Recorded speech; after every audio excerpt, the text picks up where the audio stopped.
말씀 보시겠습니다. 말씀은 다니엘 11장 28절로 32절까지 말씀입니다. 다니엘 11장 28절로 32절까지 보겠습니다.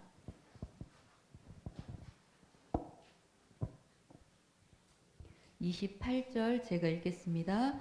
북방 왕은 많은 재물을 가지고 본국으로 돌아가리니 그는 마음으로 거룩한 언약을 거스르며 자기 마음대로 행하고 본토로 돌아갈 것이며 작정된 기한에 그가 다시 나와서 남방에 이를 것이나 이번이 그것만 못하리니 이는 기띔의 배들이 이르러 그를 칠 것임이라. 그가 낙심하고 돌아가면서 맺은 거룩한 언약에 분노하였고 자기 땅에 돌아가서는 맺은 거룩한 언약을 배반하는 자들을 살필 것이며 군대는 그의 편에 서서 성소 곧 견고한 곳을 더럽히며 매일 드리는 제사를 폐하며 멸망하게 하는 가증한 것을 세울 것이며 다 같이요. 그가 또 언약을 배반하고 악행하는 자를 속임수로 타락시킬 것이나 오직 자기의 하나님을 아는 백성은 강하여 용맹을 떨치리라. 아멘. 아멘. 한 주간도 잘 지내셨나요? 예, 우리 다니엘이 본 신구약 중간 시대 오늘 이제 두 번째 시간인데요. 제가 우리 지난주에 보니까요, 이 영상 화면도 잘 안 보이고 저도 위에 서서 보니까 여기가 너무 작아서 잘 안 보이고 그래서요. 오늘은 좀 옹기종기 다 모여서 했으면 좋겠어요. 앞으로 조금 이렇게 당겨서 앉아주시면 저도 전달하기가 쉬울 것 같고요. 우리 성도님들도 잘 보이셔서 더 좋을 것 같아요. 네. 우리 지난주에 이어서 이제 띄워주시겠어요? 이제 예. 신구약 중간 시대를 보는데요. 우리 신구약 중간 시대는 어떻게 보면 신약 시대를 볼 수 있는 렌즈와도 같아가지고요.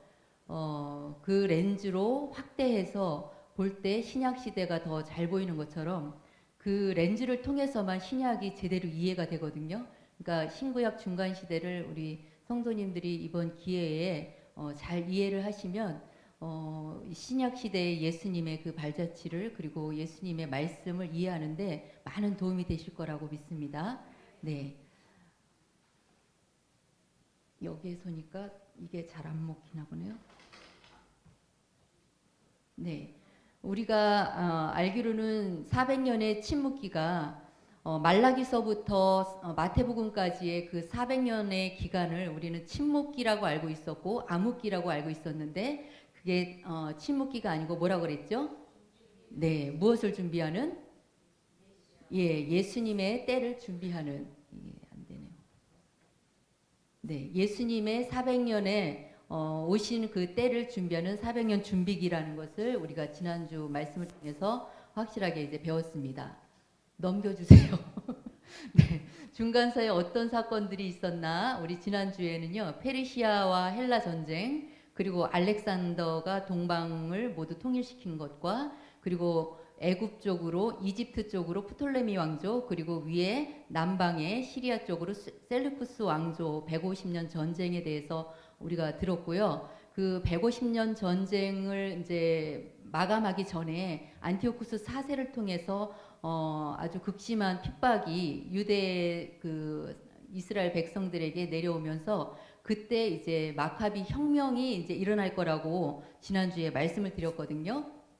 예. 그래서 느부갓네살 왕의 꿈을 통해서 다니엘이 본 그 신구약 중간 시대는 페르시아 바사 왕국이 이제 끝나고 그 끝날 즈음 그리스를 통해서 이제 그 지역이 모두 헬라화로 예, 그렇게 넘어갔다는 거 우리가 배웠습니다. 네, 우리가 여기서 지난주에 여기에 나오는 왕들이 보면 다 메데 바사 제국의 왕들이거든요. 근데 제가 지난주에 말씀드렸던 게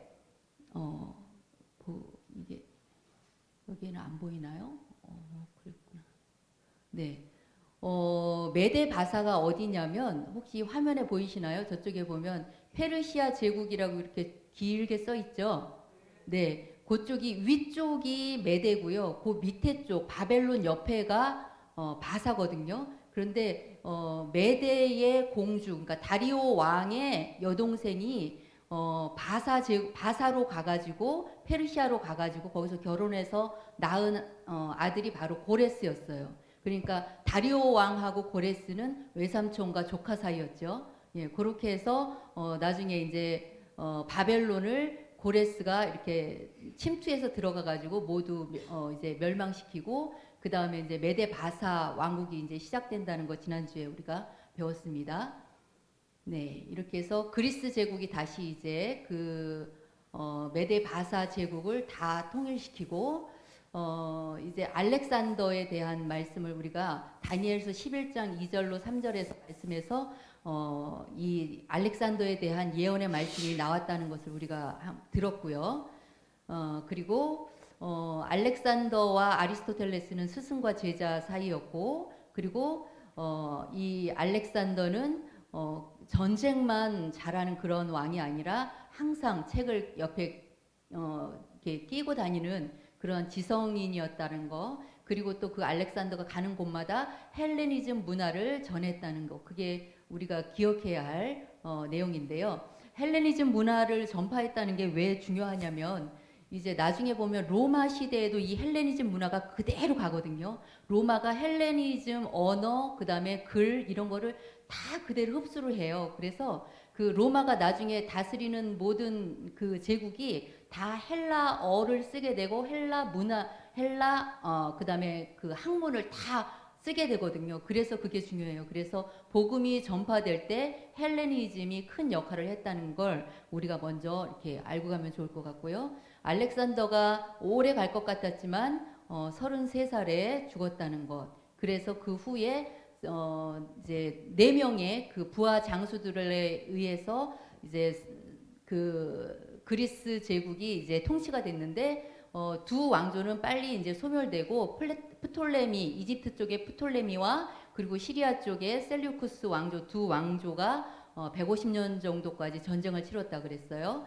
그리고 이집트 쪽의 프톨레미 왕조에서 우리가 기억해야 할 것은 알렉산더 도서관을 지었는데 그곳에 이미 10만 디아스포라를 끌고 간 상태였기 때문에 그 다음 프톨레미 2세가 70인역 번역 성경을 만들 때 헬라어 성경을 만들 때 그 10만 디아스포라 중에서 12지파에 속한 사람들을 이렇게 6명씩 착출을 해서 거기에서 이제 70인역 헬라어 성경을 이제 만들었고 그 헬라어 성경이 이집트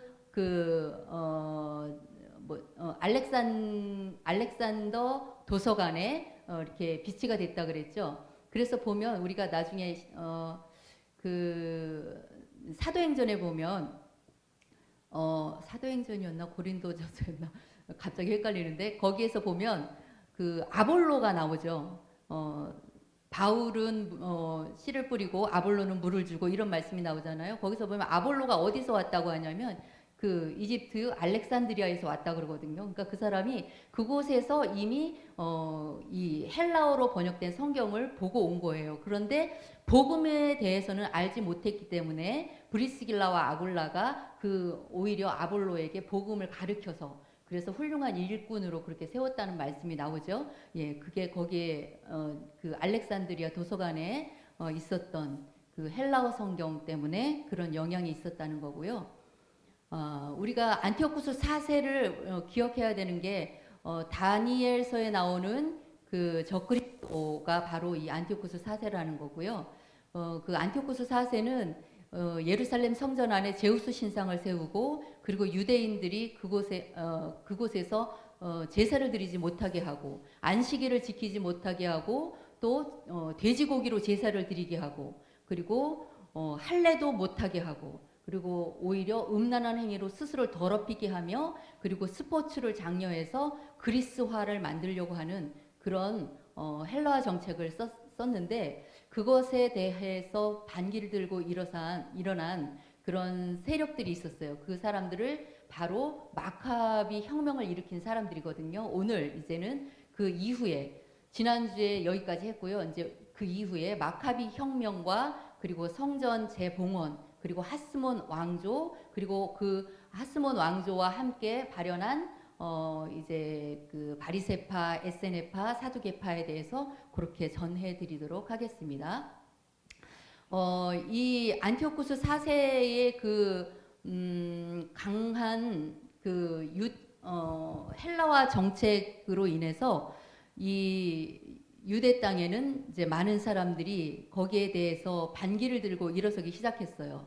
그런데 어느 지역에 이 안티오쿠스 4세가 보낸 그 헬라 문화 사절단이 있었어요. 그 사절단은 가가지고 이제 사람들이 명령을 잘 지키나 안 지키나 그것도 이렇게 감시를 했지만 가가지고 그 사람들에게 계속해서 강요를 했거든요. 그런데 마따디아라고 하는 제사장이 굉장히 이제 어떻게 보면 강한 그런 믿음을 가지고 있는 사람이고 왕골이라고 할 수 있는 그런 사람이었는데 이 사람이 그 사절단을 그 강요에 넘어가는 것이 아니라 오히려 그 아들들과 함께 그 사절단을 모두 죽였어요.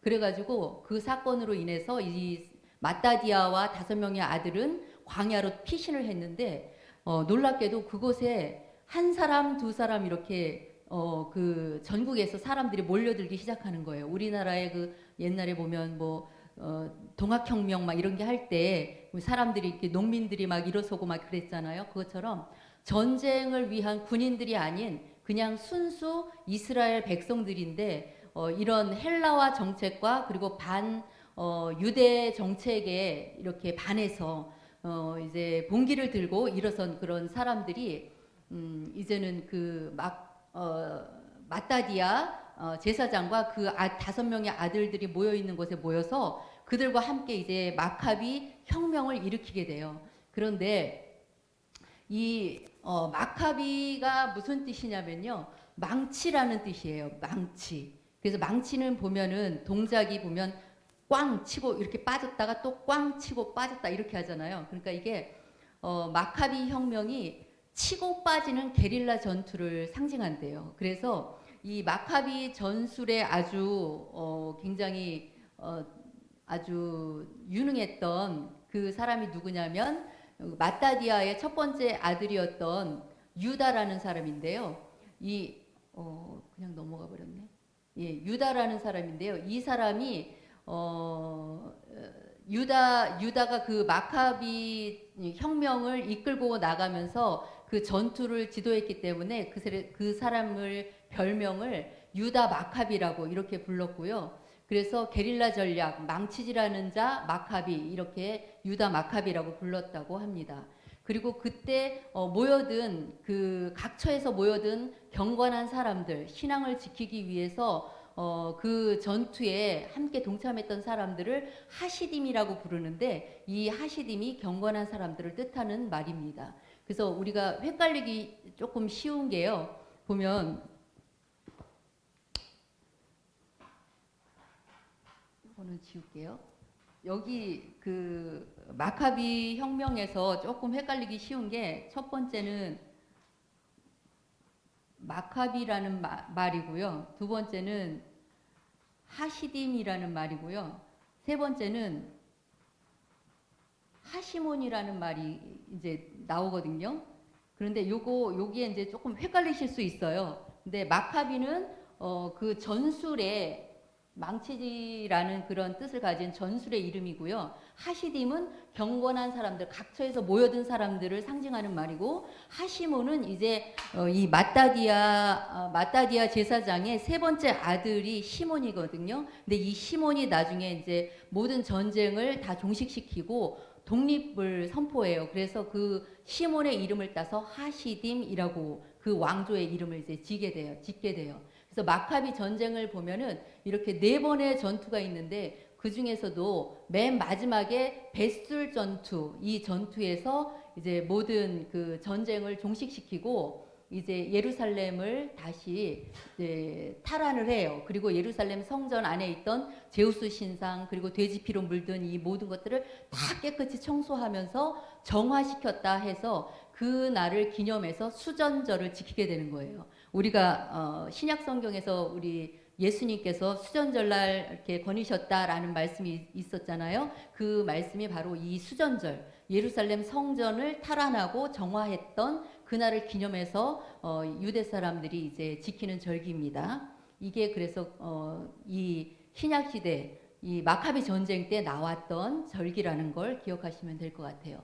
그래서 유다 마카비의 승리로 이제는 이제 하시몬 그 왕가가 이제 시작이 됩니다. 여기에서 유다 마카비의 승리로 인해서 이제는 그 하시몬 왕가가 대제사장직과 왕의 직을 겸해서 이렇게 할 수 있는 그게 이제 제도적으로 법적으로 이렇게 확보됐어요. 그러면서 그게 되면서 사두개파, 바리새파, 에세네파가 이렇게 나뉘어져요. 그러니까 원래는 하시딤에서 나온 세력들인데 하시딤에서 바리새파가 나오고 사두개파가 나오고 에스네파가 이렇게 분파가 된 거예요. 네. 그래서 하시딤 왕조 계보를 보면 이렇게 시몬의 때부터 이제는 왕조가 시작된다 이렇게 보시면 되고요. 여기서 하라는 말은 정관사 더를 뜻하는데 그라는 뜻이 우리말로 그래서 하시몬 그러면은 그 시몬의 왕조 이렇게 이해하면 될 것 같습니다. 예, 그래서 하시몬 왕조가 대제사장직을 겸임할 것인가 아닌가 여기에 나는 찬성, 나는 반대 여기에서 이제 사두개파, 바리새파, 에스네파가 나눠졌는데요. 처음에는 에스네파가 겸임하는 것을 반대했어요. 그리고 이제 바리새파는 찬성했고요. 그리고 사두개파는 나는 무조건 내 자리 지켜주면 난 뭐든지 찬성 이런 주의고요. 그런데 이제 나중에 보면 에스네파가 다시 찬성 이렇게 돌아가면서 아유 나는 이 모든 것 꼴도 보기 싫다. 나는 이제 광야로 떠나서 속세를 떠나서 살겠다 이렇게 했던 사람들이 바로 에스네파. 예, 그렇게 해서 이해하시면 되고요. 구약에 나오지 않았던 이들이 그래서 요때 출현을 했는데 대표적으로는 사두개파, 바리새파, 에스네파를 볼 수 있고요. 거기에 따라서 이제 열심당, 헤롯당, 서기관 이런 이제 분파들이 더 나왔습니다. 이제 뒤로 가서 제가 더 설명을 드리겠습니다. 유대교의 분파에서 보면 대표적으로 사두개파와 바리새파를 들 수가 있어요. 그런데 이 두 종파고요. 바리새파를 먼저 보면요. 바리새파는 회당을 중심으로 이제 활동을 했어요. 그리고 회당에서 말씀을 가르치고 그다음에 사람들이 일상생활 속에서 그 말씀을 어떻게 적용시킬지를 여기 보면은 600여 가지의 규칙을 만들었다고 그랬잖아요. 그리고 또 그거를 사람들이 질문을 하면 그것을 생활 속에 어떻게 적용을 시킬지 금식이나 기도나 구제나 이방인 관계 이런 거를 어떻게 지켜나가야 할지 그런 것들을 상담해주고 가르치는 역할을 했기 때문에 이 사람들은 회당 중심으로 움직였어요. 그러니까 우리가 생각할 때 바리새파 하면은 제사장들이 바리새파에서 나왔을 것 같은데 그게 아니고 이 사람들은 회당 중심으로 가르치는 일을 했다는 것을 우리가 볼 수 있고요. 천사와 심판을 믿었고 부활을 믿었습니다. 그리고 이 바리새파에 속했던 사람들로 대표적으로 보면 사도 바울, 그다음에 아리마대 요셉, 니고데모, 그다음에 가말리엘. 가말리엘 문중에서 나왔다 그러면 이렇게 인정해 줬잖아요. 다 바리새파입니다. 그렇게 해서 나중에 보면 이 사람들이 자기들이 만들어 놓은 그 600여 가지의 규정을 하나님의 말씀과 동등한 위치에 놓고 그것을 안 지켰을 때 사람들을 판단하고 정죄했기 때문에 예수님께서 그 부분에 대해서 지적하신 거고 그리고 또 그 사람들이 형식적이고 사람들에게 보여지는 모습을 위해서 그런 율법들을 지키기에만 급급했기 때문에 예수님께서 위선을 행하는 자들이라고 회칠한 무덤이라고 그렇게 예수님께서 책망하셨던 적이 있으셨죠. 예, 바리새파는 어떤 뜻이 있냐면 분리시키다라는 뜻을 가진 히브리어 파라시에서 유래했다고 말을 하고 있고요. 그러니까 분리시키다는 말은 세상과 분리된 거룩한 생활 뭐 이런 걸 상징하는 것 같아요. 예, 그 다음에 바리새파는 하시딤의 후예들로 이렇게 나중에 보면 그게 이제 전해지고요.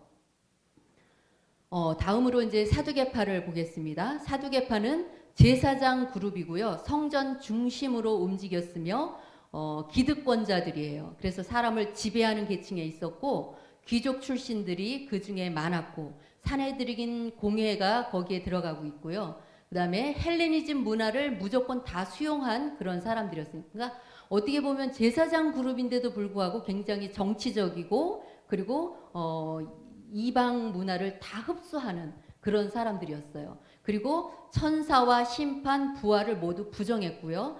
그리고 구약 성경 중에서도 모세 5경만 인정을 했어요. 그리고 백성들이 특히 사두개파 사람들은 굉장히 싫어했고요. 그래서 바리새인들과는 늘 원수지간이었지만 예수님을 죽이는 데는 같이 뜻을 모아서 손을 잡았던 모습을 볼 수가 있습니다. 예, 사두개인은 제사장 가문 혹은 귀족 계급에 속한 사람들이었고 그 다음에 이건 앞에서 다 나왔던 내용이네요. 사후 심판과 부활을 믿지 않았어요. 그렇지만 이 사람들은 이제 AD 70년 예루살렘이 로마에 함락될 때 이 사람도 함께 그 분파는 모두 사라지고 말았습니다. 네. 그 다음 SNF파는 공동체 생활과 말씀을 삶에 적용시키는 것을 굉장히 중요시했습니다. 그래서 사해라는 그 바닷가 근처에서 모여서 생활을 했는데요. 나중에 보면 쿰란 공동체가 우리가 이렇게 발견이 되잖아요. 예, 쿰란 공동체에서 생활을 했고 이 사람들은 금욕 생활을 하면서 공동체 생활을 하고 결혼도 금지하고 그리고 개인적인 경건 생활 그리고 세상을 등지고 하나님만 이렇게 추구하는 그런 것을 굉장히 강조를 했고요. 그리고 이 땅에서 이루어질 하나님 나라를 소망하는 그런 사람들이었습니다. 나중에 보면 우리 학교에서 이거 배웠거든요. 20세기의 최대의 고고학적 발견 그래가지고 쿰란에서 보면 사해 사본이 나온 게 이렇게 나중에 발견이 되잖아요. 이게 굉장히 세계적인 어떤 역사적으로도 굉장히 가치 있는 그런 발견으로 이 학계에서 그렇게 알려지고 있습니다.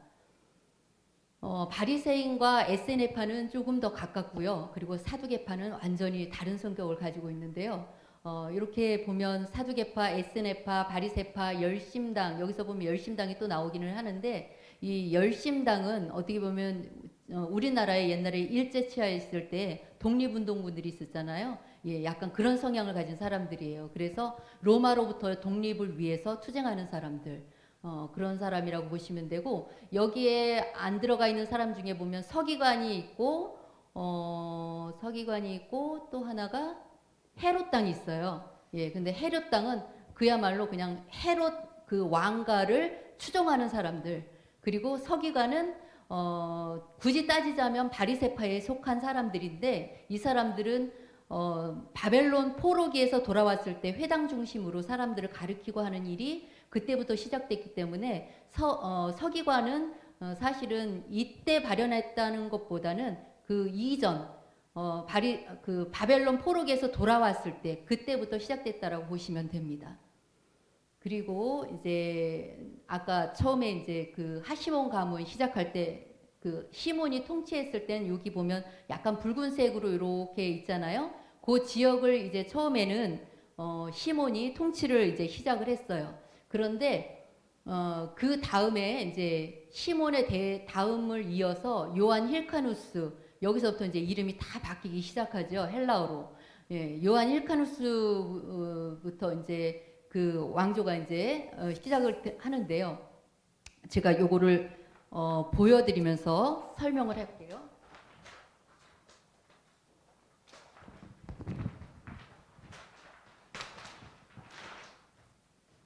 요거를 보시면서 하시면 더 이해가 쉬울 것 같아요. 우리 주일학교 애들도 이렇게 했거든요. 네. 여기서 보시면 지금 시몬 여기서부터 시작해서 이제 요한 힐카누스죠. 요한 힐카누스부터 이제 시작을 하겠습니다. 요한 힐카누스가 조금 우리가 그 기록이나 아니면 말씀에서 많은 우리가 이 사람을 짚고 넘어가야 할 부분들이 좀 있어요. 그게 뭐냐면 첫 번째로 사마리아 원정으로 그리심산 성전 파괴 이 말씀이 나오잖아요. 예, 요한 힐카누스가 예루살렘 위쪽으로 사마리아를 이제 원정을 나갔다가 거기서 정복하고 그 사마리아에 있는 그리심산에 있는 성전을 파괴해요. 그런데 이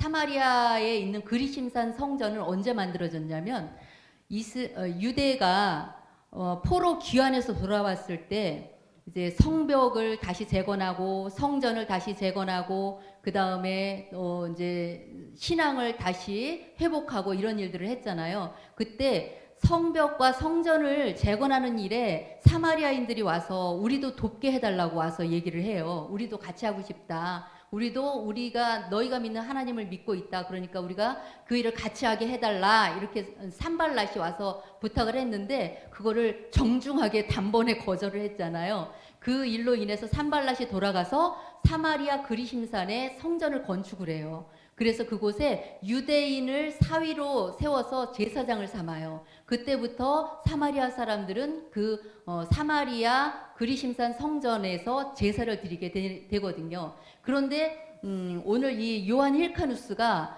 이 원정에 나가서 그 사마리아 그리심산에 있는 성전을 파괴를 해요. 유대의 2개의 성전은 필요 없다. 예루살렘 성전만 필요하다 해서 거기를 파괴를 해버리거든요. 그래서 지금은 이렇게 터전만 있는데 아직도 그 사마리아 사람들은 그곳에서 제사를 지낸다고 합니다. 그래서 그것이 이제 그 문제가 결정적으로 유대인과 사마리아인들이 원수지간이 된 그런 사건이었다고 말합니다. 물론 그 전부터 이방 사람들과 혼혈족이기 때문에 무시한 거는 있었지만 이 사건을 통해서 더 원수지간이 되었다 이렇게 말하고 있고요. 그 다음에 이제 힐카누스가 2번째로 했던 일 중에 뭐가 기억을 해야 되냐면 이두메라는 곳에 이제 정복을 나가요. 근데 이두메는 어디냐면 예루살렘 밑에 쪽에 있는 지방인데 거기는 원래 이제 이방 땅이었죠. 이두메 따로 이렇게 유대 족속에 들어가지 않은 이두메라는 곳이었는데 그곳에 가가지고 거기를 강제로 개종을 시켜요. 근데 이두메가 어디냐면 이두메가 어디냐면 바로 여기예요. 그래서 유다족이가 이제 예루살렘 근처거든요. 예루살렘 밑에 보면 이두메야 이렇게 써 있고요. 이두메가 어디냐면 에돔 족속이 사는 곳이에요. 에돔 족속이 바로 에서의 후예라는 건 다 알고 계실 거고요. 그래서 에돔 족속으로는 이 이스라엘의 유대의 왕이 될 수 없는데 나중에 보면 이 이두메에서 나온 안티파테르라는 사람의 아들이 바로 헤롯 대왕이 되거든요. 헤롯 대왕이 왕이 될 수 있는 그런 길을 열어준 게 바로 이 요한 힐카누스예요. 요한 힐카누스가 그곳에 가서 강제로 너희들 개종을 해서 유대 종교로 개종을 할 거냐 아니면 너희들이 이 땅에서 추방당해서 너희 그 세일산으로 가서 살 거냐 이렇게 했을 때 우리가 개종하겠다 이렇게 해서 거기에 이제 유대 나라에 합류하게 되는데 그게 결정적으로 헤롯 왕조를 일으키는데 이 요한 힐카누스가 그 문제점을 만들어 놔버렸다. 문을 열어버렸다. 그것을 우리가 알고 넘어가면 될 것 같습니다. 그 다음에 2번째는 이제 요한 힐카누스가 죽고 그 아들 아리스토블루스가 이제 왕이 되는데요. 이 사람은 자기가 왕자를 지키기 위해서 자기 형제들을 한 사람 빼고 다 죽였어요. 그리고 엄마와 그 동생도 옥에 가둬놨는데 그러면은 되게 오랫동안 잘 정치를 해야 되잖아요. 그런데 1년밖에 못했어요. 1년밖에 못하고 죽고 이 사람이 죽은 뒤로 이제 알렉산더 얀네우스가 이제 대를 이어서 왕이 되는데 이 사람이 누구랑 결혼했냐면 아리스토블루스 형의 그러니까 형수죠. 형수하고 결혼을 해요. 그래서 이걸 보고 있던 하시딤에서부터 나왔던 바리새파 있죠. 바리새파 사람들이 가가지고 막 이렇게 데모를 해요. 어떻게 대제사장직을 겸하는 왕이 형수와 재혼을 할 수가 있느냐. 이 사람은 결혼이지만 여긴 재혼이잖아요. 예, 그러니까 이 사람이 마음에 안 드는 그 바리새인들 800명을 다 십자가 처형을 시켜버려요. 굉장히 무섭죠. 예, 그리고 나서 이 사람이 이제 나중에 죽은 다음에는 이 두 사람 사이에서 두 아들이 나오는데 이 아들이 첫째니까 여기로 왕이 가야 되잖아요. 근데 엄마가 이제 잠시 이 알렉산드라가 이제 유대를 잠깐 통치를 하게 돼요. 한 10년 정도. 그런데 요때가 제가 이거 안 넘기고 열심히 설명을 드렸네요. 넘겨주세요. 예, 넘겨주시고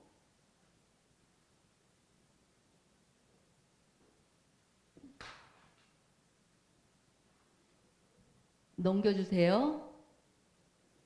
네, 그리고 한 번 더 넘겨주세요. 알렉산드라가 이제 한 10년 정도 다스릴 때는 국민 대통합을 이루고 종교적 문화적으로 부흥기를 이끌었다라는 것을 알고 이제 넘어가면 될 것 같고요. 넘겨주세요. 예, 그 다음에 이제 누가 왕이 돼야 되냐면 우리는 순서대로 보면 요한 힐카누스가 왕이 돼야 되잖아요. 장남이니까. 그런데 이 요한 힐카누스는 왕으로서 적격하지 않은 그런 성격을 가졌대요. 그러니까 이 힐카누스를 알렉산드라가 너는 제사장 해라. 그러고 이 사두개파 사람들하고 같이 이제 힘을 합쳐가지고 두 번째 아들인 아리스토블루스에게 왕권을 물려줘요. 그런데 이때 힐카누스의 참모 역할을 했던 안티파테르가 아까 어디에서 나왔다 그랬죠? 에돔 족속. 네, 이 사람이 바로 에돔 족속이었던 이두메 사람 안티파테르인데 이 안티파테르가 힐카누스를 자꾸 꼬드기는 거예요. 네가 장남인데 왜 왕위를 동생한테 물려주냐? 네가 할 수 있게 내가 도와줄게. 이러면서 꼬드겨 가지고 왕자의 난을 일으켜 버리고 말아요. 예, 넘겨주세요. 예, 이렇게 해서 어떻게 하냐면 안티파테르가 자기 어떻게 보면 외가 쪽인 나바티안에 가가지고 원조를 부탁을 해요. 그리고 나서 폼페이우스 장군이 이제 로마로부터 이제 막 진격을 해서 올라오고 있었는데 그 폼페이우스 장군한테 부탁을 해가지고 이 분쟁에 개입을 시켜버려요. 그래서 그 폼페이우스가 어떻게 교통정리를 해주냐면 너는 그냥 제사장 해. 그리고 네가 행정관 해라. 얘는 그냥 왕위에 앉아있긴 한데 그냥 얘는 그냥 꼭두각시예요. 그리고 안티파테르 네가 똑똑하고 유능하니까 네가 로마의 행정관이 돼서 유대를 다스려라 이렇게 한 거죠. 근데 나중에 이제 안티파테르가 어디까지 올라가냐면 행정관에서 행정장관이 돼요. 그렇지만 나중에 안티파테르가 이제 독살당하거든요. 독살당하고 그 아들인 이제 헤로다에게로 이렇게 그 왕권이 내려가게 되죠. 그렇게 돼서 이제 힐카누스의 아들 그리고 힐카누스는 아들이 없었고요. 알렉산드라는 딸 하나만 있었고 아리스토블루스에게는 그 아들이 있었지만 나중에 이 안티파테르가 얘를 다 대제사장으로 그렇게 시키고 안티고노스는 처형시켜 버려요. 그래서 싹을 아주 다 잘라버려요. 예, 그렇게 해서 이제 하시몬 왕조 계보는 그렇게 해서 이제 끝이 난다고 보시면 되겠습니다. 넘겨주세요. 예, 한 번 더 넘겨주시고요. 한 번 더 넘겨주세요. 예, 더 넘겨주세요. 계속 다 지난 예, 그냥 제가 여기 보겠습니다. 예, 오늘 이제 말씀을 정리하면 마카비 전쟁은 마카비 전쟁과 하시몬 왕조가 어떻게 해서 시작되었는가? 안티파스 4세의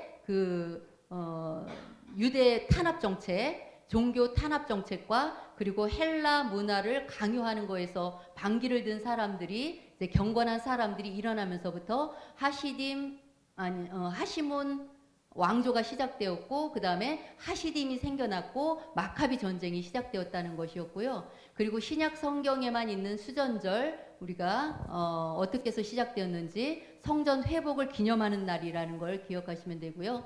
요한 힐카누스를 우리가 기억해야 될 게 사마리아 그리심산 성전 파괴한 것과 그리고 이둠의 에돔 족속을 종교를 개종시켰다는 것. 그래서 헤롯 왕이 왕이 될 수 있는 길이 열렸다는 것을 오늘 정리된 그 전체 내용에서 우리가 기억을 하시면 될 것 같습니다. 네, 오늘 말씀을 정리하면서 우리가 오늘 말씀 속에서도 이렇게 보면 하시딤의 그 경건한 사람들이 처음에는 믿음을 지키기 위한 그 열심과 투쟁으로부터 시작되었지만 나중에는 보면 습관과 사람들에게 보여주기 위한 그런 신앙으로 이게 변색됐을 때 그 사람들이 예수님께 책망받는 그런 사람들이 되고 독사의 자식들이라는 그런 그 세례 요한으로부터 그런 책망을 받잖아요. 그것처럼 우리들의 그 신앙도 어떻게 보면 늘 우리가 깨어 있지 않고 정말 주님만 바라보지 않으면 우리의 신앙 또한 이런 하시딤에서 바리새파, 사두개파 이런 사람들과 같은 그런 신앙으로 우리가 변색될 수 있다는 것을 우리가 기억하면서 우리 주님 다스리시는 주님 오시는 그 날까지 영원한 하나님 나라를 우리가 기억하면서 그 날을 우리가 소망하면서 늘 주님만을 본받고 따르는 그러한 삶으로 나아가야 될 줄로 믿습니다. 네, 오늘 말씀은 여기까지 하고요. 기도하겠습니다. 할렐루야. 사랑의 하나님 감사합니다. 오늘도 우리가 다니엘이 그 느부갓네살 왕의 꿈을 통해서 보았던 신구약 중간 시대의 두 번째 이야기를 함께 나누었습니다. 오늘 말씀을 나누며 우리의 신앙이 늘 하나님의 말씀 앞에서 그리고 예수님의 그 십자가 사랑 앞에서 우리가 변색되지 않도록 늘 우리가 우리의 삶을 돌아보며 우리의 믿음을 돌아보며 오직 주님 앞에서만의 삶을 살아갈 수 있는 우리가 되길 원합니다. 변색되지 않도록 저희들을 붙들어 주시고 늘 주님만을 찬양하며 주님 오실 그 날만을 고대하는 우리의 삶이 되어질 수 있도록 주님 한 분만으로 만족하는 삶이 되어질 수 있도록 인도하여 주옵소서. 감사드리며 예수님의 이름으로 기도했습니다.